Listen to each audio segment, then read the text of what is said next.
r/Askreddit by Redditors. What is the kindest thing you've done or seen? When my wife gave birth to our firstborn, the woman she had shared a ward with, while in the early stages of labor, had a stillbirth. After giving birth, rather than spending time bonding with her newborn, my exhausted wife gave me our son, and spent 3 hours comforting and consoling this woman. Something about the bond of mother seemed to connect them. The woman and her husband have since become close family friends, and had 2 beautiful children after this. They still credit the support we, mostly my wife, gave them in the period of time after the stillbirth, especially in those 3 hours, with helping them get through their grief. The kindest act I've ever seen done by the kindest person I've ever met. Edit. Wow. This really did blow up. Thanks for all the upvotes, awards and kind comments. Means a lot. For all those asking, no, you cannot have my wife. I was talking to some random guy in the bar, and he said he was having surgery the next day, and didn't have someone to pick him up after. I ended up driving him there, sitting with him, before he went back, calling his parents, when he got out, sitting with him in recovery, picking up his post-op meds, driving him home, and making sure he was okay before I left. Never saw him again, and that's okay. I've been reading through the whole thread, and this is the one that really got me. It's not easy to find someone to be this person when you need it, even if you have friends and family. That you did this for a stranger really touches me, and that you didn't become best buds afterward is nice too, because it shows the kind of person you are to a community. Oh, you saw a need and an opportunity to be kind, and you stepped up to it. Even when it must have taken most of a day at least, and a considerable amount of responsibility on your part. I'm glad there are people like you out there. An older gentleman tried to ship an envelope to his grandson from a shipping company I worked at. The way he acted, and the things he said threw up too many red flags in my head. So, against company policy, I opened the envelope after he left, and inside of it was 5 figures in cash. I called the cops and told them to get in touch with the man and try to figure out what was going on. As it turns out, someone had called the older man and said his grandson was in the hospital, and if they didn't send the money he would get a surgery that was badly needed.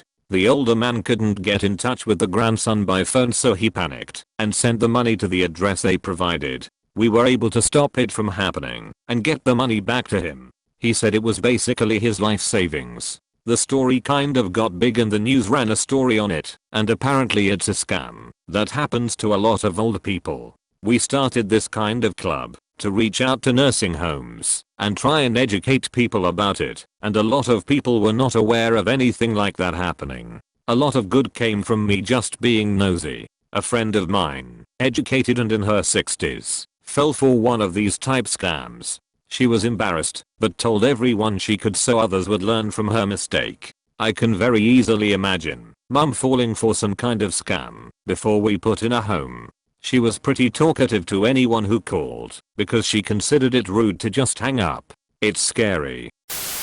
I broke my foot while bouldering a week into my semester abroad. I had never been out of the country before, so I was absolutely panicking. A total stranger came right over after I fell, recorded important info for the paramedics, and spent the next 10 or so minutes while waiting for the ambulance asking me questions about my studies and my research. I mentioned I was a student. He asked such thoughtful questions and was so kind and able to calm me down, even though I was absolutely freaking out. I wish I could be as chill and amazing as this guy.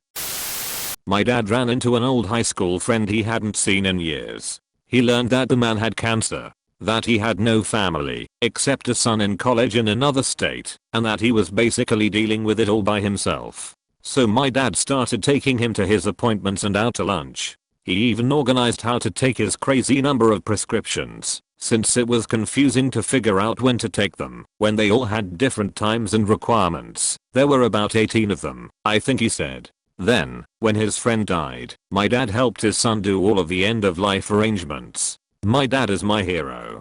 He is such a giving person and I strive to be like him. As a cancer survivor, blessings to your dad. Your story made me tear up. When I was going through my second treatment in my early 30s, a coworker came by my place often sometimes with groceries, but mostly just to sit with me and watch TV, even though I was terrible company as I nodded off from exhaustion. She knew I was facing this alone, and I'll never ever forget her kindness. She was younger than me, but what they call an old soul, and one of the nicest people I ever met.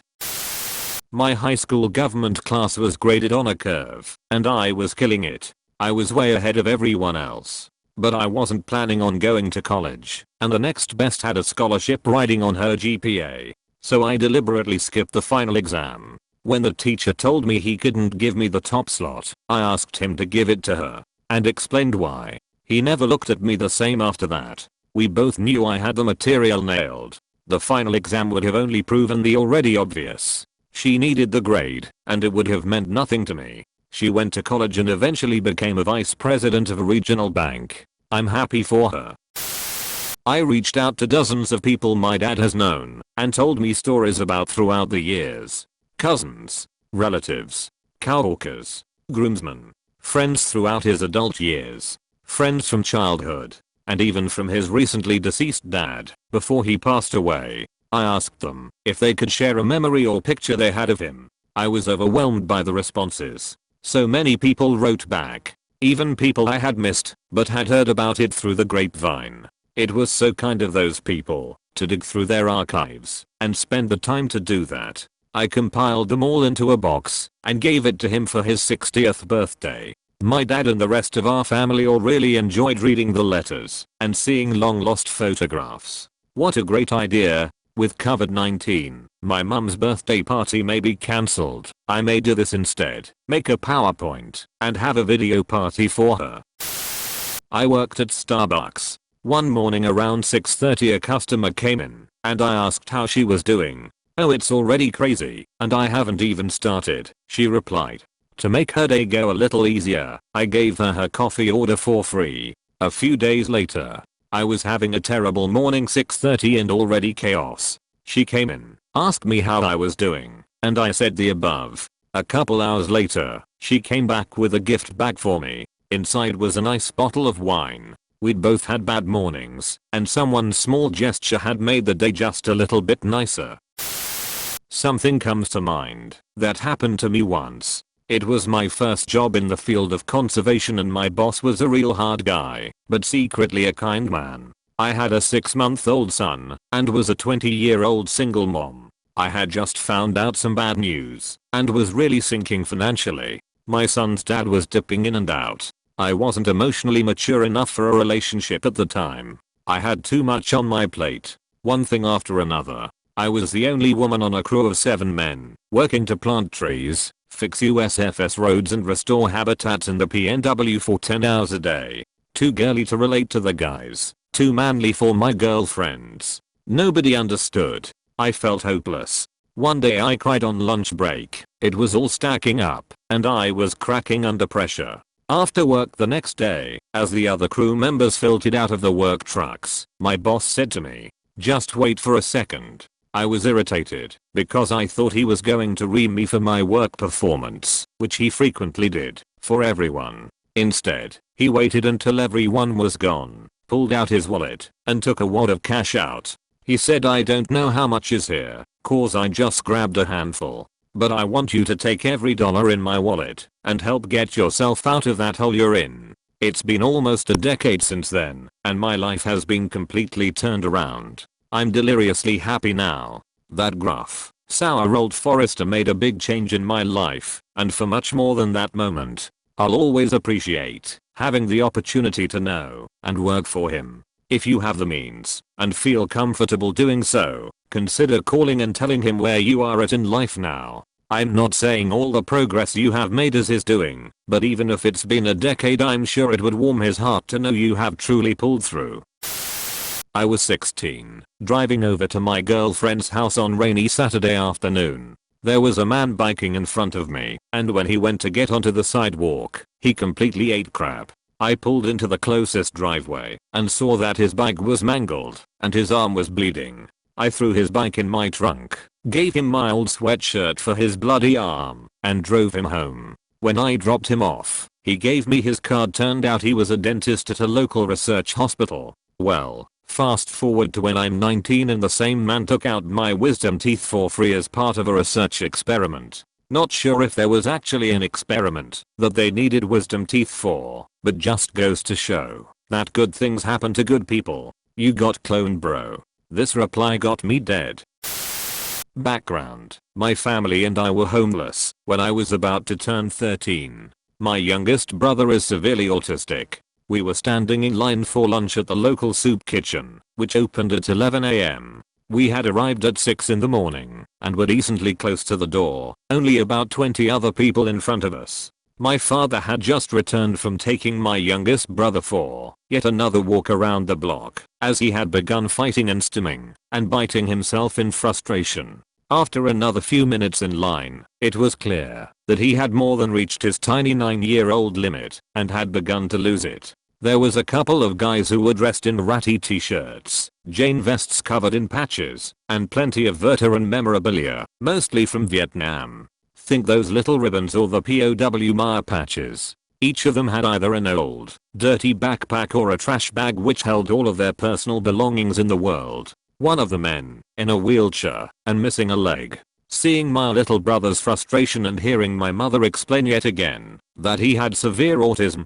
rolled up to the 5 of us, 2 parents and 3 young kids, all sunburnt from the Florida sun with no place to call home, and unhooked his one treasured possession. He had a little stuffed monkey that was hooked onto his steering portion of the wheelchair. It was the only clean thing about the man, or really anyone else in line. It had a little vest like his, a tiny Jane jacket with a small POW patch on its back. He gave it to my little brother, and my little brother immediately hugged it and cuddled with it, calming down. I'll never forget his words. He looks like he could use it more than me. It was his one and only real, treasured possession and he gave it to the little boy that was crying. Now, I'm in a position to give back. And I do whenever I can. If I have the opportunity, I help those who need it. But I don't think I could ever repay that single gesture, so I just try to live my life the best way I possibly can. Yes. I once heard the phrase "I know it seems as though the $100 they gave you is better than my $10, but that was my last $10. It has stuck with me. It's the thoughtful things that matter. I saw some kids and elderly who were getting robbed, so I jumped in front and got shot 5 times. Then when the robbers ran away I overheard one of the elderly saying they needed a kidney transplant and couldn't find anyone. So I offered them my kidney, and when we were at the hospital the nurses asked me if I would be okay after they pulled out the bullets. I said yes, as long as you make sure to recycle the bullets properly. That was a genuinely funny troll. Nice one. I'm epileptic. Once, during a school assembly, I had a seizure. It was pretty bad too. When I woke up, the first people I saw were my English teacher, and she was smiling and telling me it would be okay, and my health teacher, who was apparently the first person to run and get me help. I was in a super emotional state after the seizure, and I began to cry and say I'm sorry. I was hushed by my teacher and helped down the bleachers by them. My health teacher, my English teacher, my choir director and the school counselor all stayed by me until I got into the ambulance. My literature teacher also ended up sending me a very nice video of her and all of her family wishing me well. Another seizure I had. I was at a con, standing in line to get David Tennant's autograph. I was so excited that I had a seizure, and after I woke up I was wheeled back behind a curtain that was behind the booth. A moment later, David Tennant's agent came up to me and asked me what color pen I wanted. I was confused, but I said black. After he said that, he explained that David wanted to come back and make sure I was okay, which he did. The first thing he said to me was, "What are you doing falling down on me?" And he walked over and we had a full conversation. He asked my name and autographed the book I had brought for him to. I got a picture, a conversation and an autograph from David Tennant. And this was big. I'm a huge fangirl for him. All he wanted was to make sure I was okay. I was selling my bike when I was a teen for $30. Got a hit and set up a location. Ended up being greeted by 2 kids on a single bike, one on the pegs, and the kid with the bike bought his friend my bike so they could ride together. Now that is a bro right there. Love hearing stuff like this. Thanks for sharing. I absolutely love doing adopt-a families during Christmas. I don't have kids of my own, but I really put a lot of thought into what to get them. He's solo income families. And I always ask for ones with lots of little kids, so I try to pick things that they can get a lot of use out of. I always get loads of books, especially ones where the parents can interact with the kids. Cookbooks, puzzles, bedtime stories. I go heavy on science books and kits too, especially for girls. Always gotta get a hula hoop, one of those huge life-size dollhouse / castles you can color, and a ton of some sort of age-appropriate building blocks or Legos. I get piles of art stuff and paper, coloring books, painting sets, jewelry kits, all kinds of crafty things. I get them some sort of diary or journal if they're older, someplace secret they can write their thoughts. My most favorite family of them all was single mom who'd just turned 18. Her son was 3, and she'd moved into her very first apartment. She had nothing but 2 bare mattresses on the floor, one for her, and one for her son. She was working a job, and was trying to save up for things for the house. Her wish list was heartbreaking.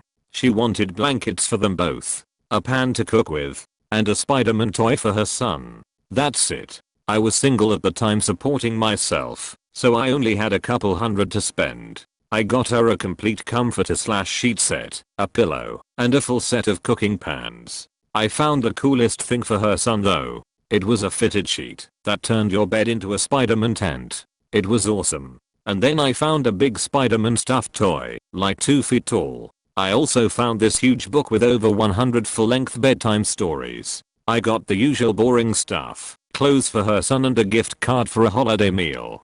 But then I found at Target a clearance TV / DVD combo. It was less than $100. I knew money was tight, so I included a note in her Christmas card that she could rent her son videos from the library for free. I would have given anything to see their faces. I really hope she liked everything. I wish that it made a good Christmas for her, and maybe made her first Christmas on her own a little more happy.